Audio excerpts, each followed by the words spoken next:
Hello friends, जैसा कि हम जानते हैं कि हमारी बॉडी में कई मेटाबॉलिक रिएक्शंस होती हैं। इन मेटाबॉलिक रिएक्शंस की वजह से ही हमारी बॉडी में एनर्जी बनती है। लेकिन इन मेटाबॉलिक रिएक्शंस के दौरान ही कई वेस्ट प्रोडक्ट्स भी बनते हैं, जैसे कि कार्बन डाइऑक्साइड, यूरिया और यूरिक एसिड। अगर ये वेस्ट प्रोडक्ट्स हमारी बॉडी में ज्यादा मात्रा में इकट्ठे होने लगते हैं तो ये हमारी बॉडी पर टॉक्सिक इफेक्ट दिखाने लगते हैं। इसीलिए इन वेस्ट प्रोडक्ट्स का हमारी बॉडी से बाहर निकलना जरूरी होता है। कार्बन डाइऑक्साइड तो लंग्स से होकर बॉडी से बाहर चली जाती है, लेकिन यूरिया और यूरिक एसिड को बॉडी से बाहर निकालने का काम हमारी किडनीज करती हैं। किडनीज ब्लड को फिल्टर करके यूरिन बनाती हैं, जो कि बाद में बॉडी से बाहर एक्सक्रीट हो जाता है। आखिर किडनीज में यूरिन कैसे बनता है, जानेंगे आज की इस वीडियो में।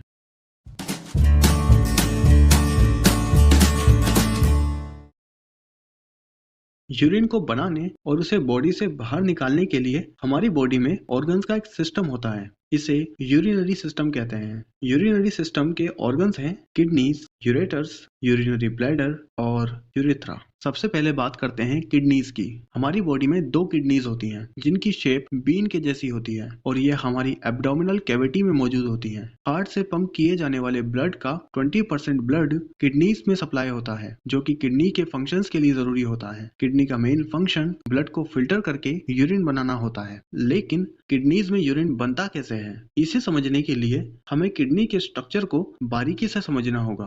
किडनीज में लगभग 1 से 2 मिलियन टाइनी फंक्शनल यूनिट्स होती हैं, जिसे नेफ्रॉन कहते हैं। नेफ्रॉन के स्ट्रक्चर में एक लंबी ट्यूब होती है, इसे रीनल ट्यूब्यूल कहते हैं। रीनल ट्यूब्यूल के एंड पर कप शेप्ड कैप्सूल होता है, इसे ग्लोमेरुलर कैप्सूल कहते हैं। इस कैप्सूल की वॉल्स सेमी परमेबल मेम्ब्रेन की बनी होती हैं। इस कैप्सूल के अंदर छोटी छोटी ब्लड कैपिलरीज होती हैं, इसे ग्लोमेरुलस कहते हैं। एफरेंट आर्टीरियोल ग्लोमेरुलस में ब्लड सप्लाई करती है और इफरेंट आर्टीरियोल ग्लोमेरुलस से ब्लड लेकर जाती है। नेफ्रॉन में यूरिन का फॉर्मेशन 3 स्टेजेस में होता है: फिल्ट्रेशन, सेलेक्टिव रीअब्जॉर्प्शन और tubular secretion. Stage 1 filtration.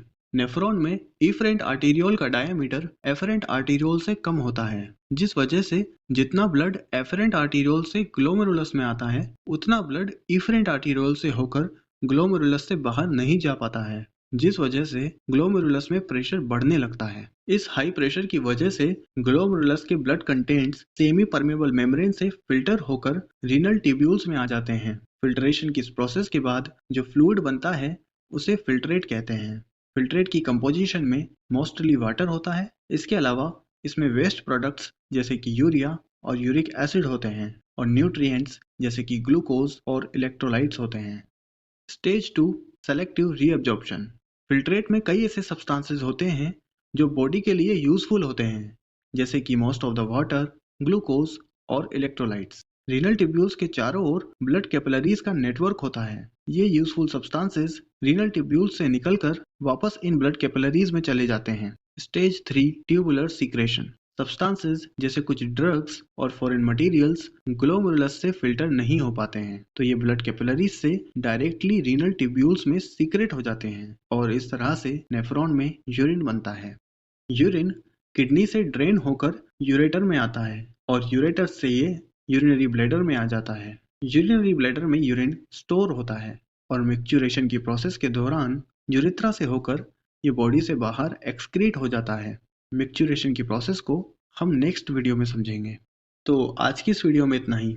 Like करें अगर आपको ये वीडियो पसंद आई, कमेंट करें अगर आपको कोई सजेशन हो, शेयर करें इस वीडियो को अपने दोस्तों के साथ और ऐसी ही वीडियोस देखने के लिए सब्सक्राइब करें इस चैनल को। और फाइनली, थैंक्स फॉर वॉचिंग।